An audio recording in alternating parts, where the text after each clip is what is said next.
Marcus Chen sat quietly in his first-class seat aboard Atlantic Airways Flight 447, looking every bit the ordinary passenger despite the luxury surrounding him. Dressed in a hoodie, jeans, and a pair of sneakers, his worn leather briefcase was neatly placed at his feet. While engrossed in his phone, a flight attendant, Sarah Mitchell, approached. With an authoritative tone, she informed Marcus that he needed to vacate his seat, as it was reserved for premium passengers only. His calm response was unshaken, and he calmly held up his boarding pass, explaining that he was assigned to seat 1A, first class. Sarah, however, was immediately skeptical. She requested his ID, examining it closely, all while nearby passengers began recording the scene. Within moments, the confrontation began gaining traction on social media, as Twitter user @Skywatcher tweeted about the unfolding drama. Despite Marcus showing her his mobile boarding pass for seat 1A, Sarah remained unconvinced. She checked her tablet and insisted the system indicated he had purchased an economy ticket. Undeterred, Marcus reiterated that his seat was first class, providing further documentation, including his Platinum Frequent Flyer card.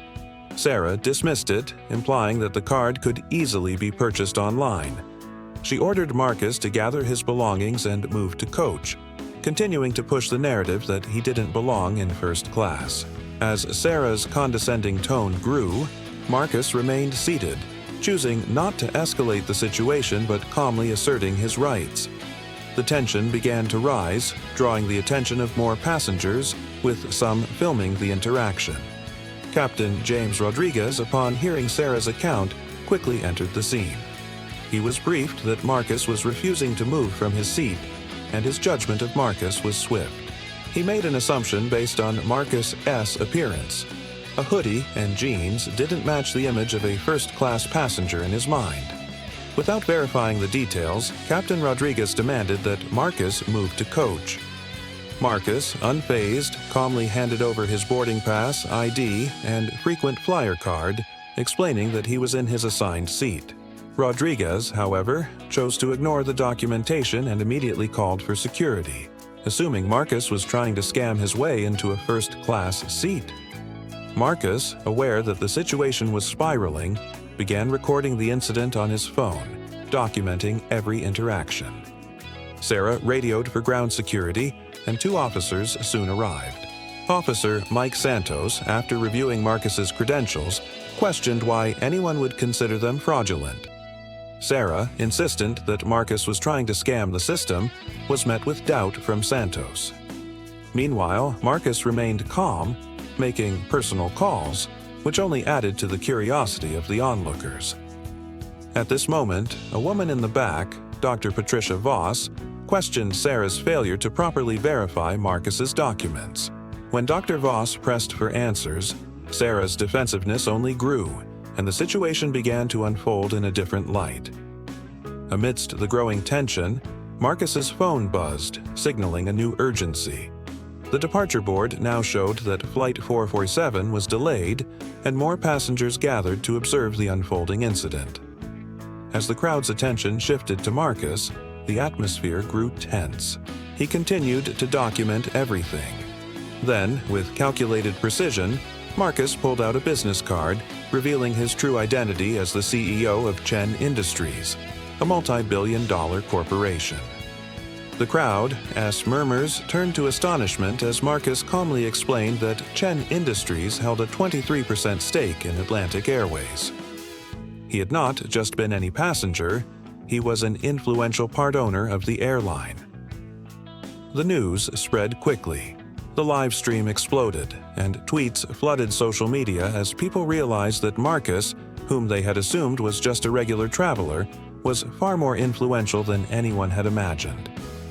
The atmosphere shifted from tension to realization as passengers and crew members absorbed the truth. Atlantic Airways was facing a major public relations crisis, and Marcus was in control of the narrative. He then revealed that Chen Industries spent over $1 million annually with Atlantic Airways, further solidifying his standing as a significant stakeholder. At this point, Marcus's authority was unquestionable. he turned to the airline AS legal team and demanded a series of actions: the immediate firing of those involved in the discriminatory treatment, comprehensive bias training for all staff, the creation of an anonymous reporting system for discrimination, and the establishment of a fund dedicated to diversity and inclusion initiatives. These were not just requests. They were conditions for continued partnership with the airline. The situation continued to develop rapidly. The crowd at the gate was now part of a larger movement, as live streams and social media posts spread like wildfire. The airline's stock, which had been stable, began to plummet as news of the incident spread across the internet. Marcus addressed the crowd, explaining that this incident was not just about him, but about the systemic discrimination that people of color faced every day, often without the resources or platform to fight back. His calm, strategic approach was not just about securing personal retribution, but about ensuring that this injustice would never happen again. As the story continued to unfold, the CEO of Atlantic Airways, Patricia Vance, became involved. Marcus demanded that the airline take immediate corrective actions and implement changes within 72 hours. He outlined the steps clearly: the termination of those responsible, the introduction of bias training, and the establishment of a reporting system for discrimination. The stakes were high, but Marcus's influence and strategic thinking had forced the airline to agree to these demands. 2 days later, Marcus was in his office, reviewing the changes that had already begun to take effect. Atlantic Airways had implemented a new bias training program for its employees, and the anonymous reporting system had been launched. The airline stock had rebounded, and the public response to these swift actions was overwhelmingly positive. Marcus's approach had turned the incident into a case study on corporate responsibility and systemic change, setting off a ripple effect across the transportation industry. Other companies were now following suit, and even Atlantic Airways executives were forced to recognize that Marcus A.S. actions had done more than impact their company. They had sparked change across an entire industry. Months later, Marcus Chen was invited to deliver a keynote address at the National Civil Rights Museum in Memphis for their annual Transportation Equality Summit. The audience included airline executives, civil rights lawyers, and activists, all of whom had witnessed the transformation Marcus had instigated in the airline industry. During the Q&A session, Sarah Mitchell, the flight attendant who had triggered the entire incident, stepped forward and publicly apologized. She explained how her perspective had shifted after the incident and how she had spent the last 2 years learning about unconscious bias and working as a diversity consultant. Her personal growth and willingness to confront her past mistakes were met with applause from the audience. Marcus's actions had sparked more than just changes within Atlantic Airways. His case had become a turning point, a catalyst for broader reforms across industries. From airlines to public transportation, Marcus's approach to leveraging documentation and data had set a new standard for addressing discrimination. He proved that change wasn't about individual punishment, but about systematically addressing the root causes of inequality. A few months later, Marcus was contacted by Dr. Patricia Voss, who had been on the flight and witnessed the events unfold. She shared with him how his actions had inspired her to take similar steps in her own workplace. Dr. Voss, who was head of emergency medicine at Northwestern Memorial, had presented Marcus' case to her board, and they had implemented their own anonymous reporting system for bias incidents, alongside unconscious bias training for all staff. Marcus smiled, recognizing that his efforts were inspiring change in ways he hadn't anticipated. Back at his office, Marcus reviewed the broader impact of his efforts. The hashtag #DChoose in the skies had been used thousands of times across social media, and it had inspired numerous other transportation companies to follow suit. From Greyhound buses to Amtrak, companies across the sector were now implementing similar policies. Marcus had not just changed the way Atlantic Airways handled discrimination, he had sparked a movement that was changing the entire industry. The ripple effect of Marcus's actions didn't stop there. His case had led to a landmark change in federal regulations requiring airlines to track and publicly report discrimination complaints. The regulations, dubbed the Atlantic Airways Rules, became a new standard for the transportation industry. The Department of Transportation had used Marcus's case as political leverage to implement comprehensive anti-discrimination regulations, ensuring that incidents like his would no longer be swept under the rug.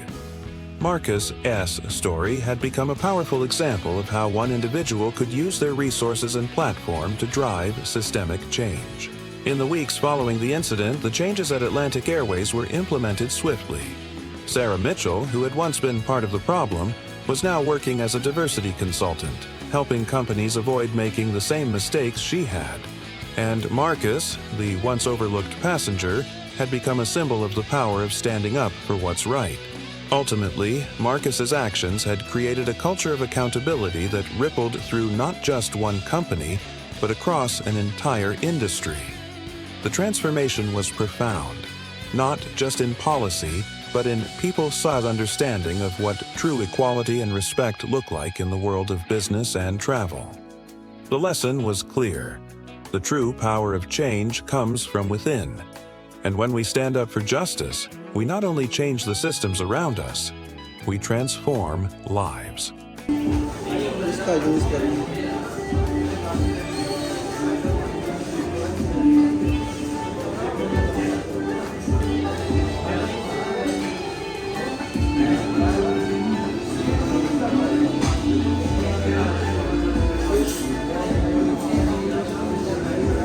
ये हाथ ही लगवा दे तुझे मजा आएगा, मुझे मजा आएगा, दोनों को मजा आएगा, बहुत मजा आएगा। मैं जा रहे हैं घर, सुबह से हाँ तो मैं दूसरे को मना लेता हूँ, फिर रास्ते में चलता हूँ। 100 रुपये देंगे उसको, ये हाथ लगाना इसका मजे का नहीं होता, वो नहीं मजा आर्टिफिशियल होता है, तो ऊपर से मज़ा आता है।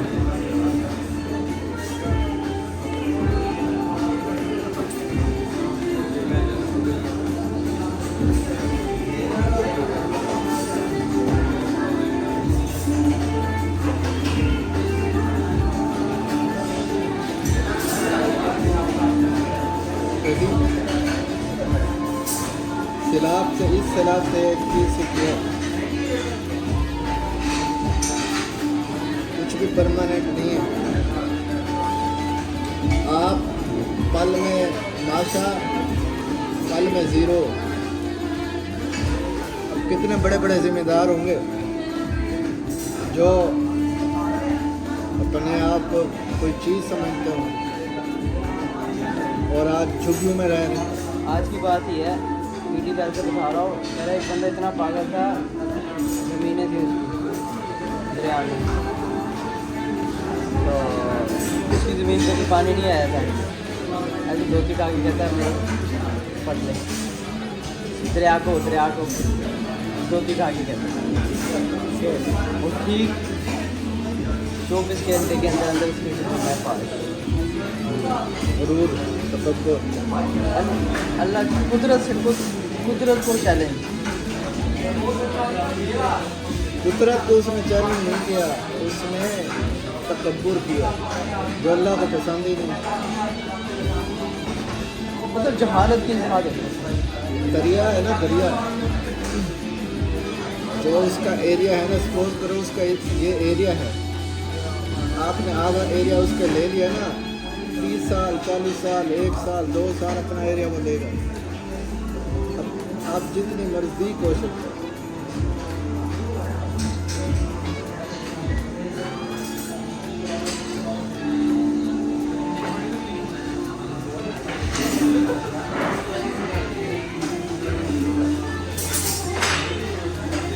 डीडे का जहाँ पे घर है ना, जिस एरिया में, वहाँ पे फ्लड नहीं आता, इस दफा उनको भी डर है।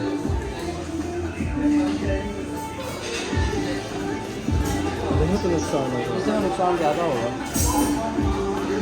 तकरीबन 1.5 साल लग जाएगा इस महंगाई से निकलने। हर चीज़ बहुत महंगी है, अवेल नहीं होगी तो महंगी होगी।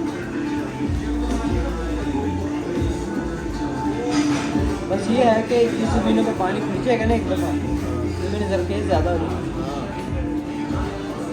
इस हर मुश्किल के बाद आसानी जैसे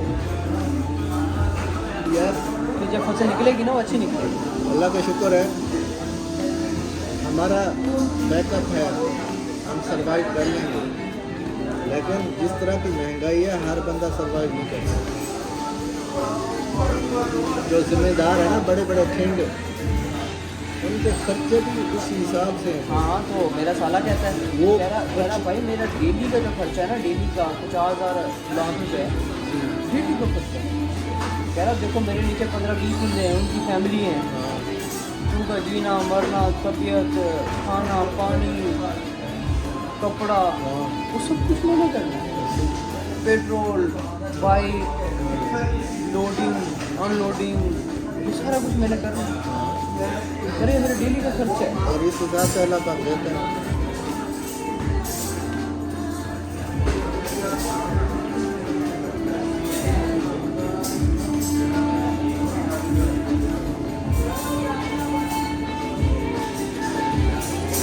बिजनेस ऐसी चीज़ है जिसमें आप मालिक बन जाते हैं, आपके नीचे लाइन लग जाते हैं काम करने वाले। कुछ पड़ा ना, इसलिए इसमें तेरी थोड़ी सी कमी भी है इस चीज़ में। याद है तू वो ज़मीनों में चला गया, तेरा रंग भी खराब हो गया था। भाई अपने आप को ना फिर मारना रगड़ना पड़ता है। नहीं, मैं तेरी कमी बता रहा हूँ इस चीज़ में। तू मुझेरों को, जो काम करने वालों को ना, उनको इंसानियत ज़्यादा इम्पोर्टेंट समझता है, उनको हकीर नहीं समझता, उनको इज्जत देता है। लेकिन ये लोग ना